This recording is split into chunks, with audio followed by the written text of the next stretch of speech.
नाशिक शहरातील शरणपूर रोड येथे एका अल्पवयीन मुलीनं आत्महत्या केल्याची धक्कादायक घटना उघडकीस आली आहे। या घटनेमागे तिच्या प्रियकरानं लग्नाला दिलेला नकार कारणीभूत असल्याची माहिती समोर आली आहे। संशयित वेदांत पाटील आणि मृत अल्पवयीन मुलीचे प्रेम संबंध होते।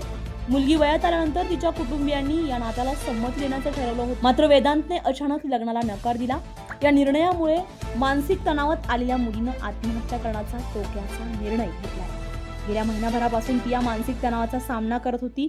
अखेरीस त्रास असह्य झाल्यानं तिनं गळफास लावून आपलं जीवन संपवलंय।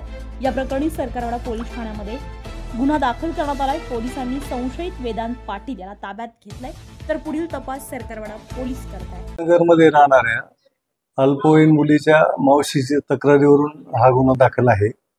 त्यातली ती अल्पवयीन आणि बळीत मुलगी आहे, तिने आत्महत्या केली।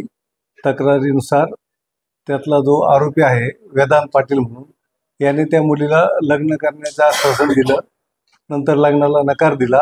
नंतर लग्नाला नकार देऊनही त्याच्याबरोबर येण्यासाठी छळ करायला लागला आणि मानसिक आणि शारीरिक त्रास दिला।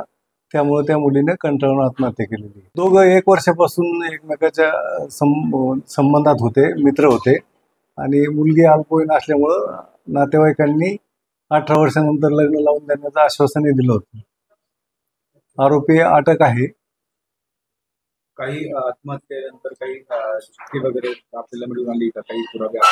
चिठ्ठी वगैरे नाही, पण त्या मुलीची जी मावशी आहे, जिच्याकडे मावशीकडे जी राहत होती, तर मावशीला हा सर्व प्रकार माहीत होता, आईला माहीत होता।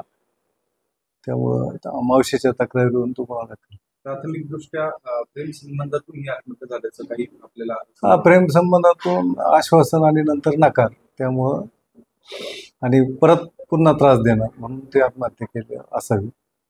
अमर सोळंके, B7 न्यूज, नाशिक।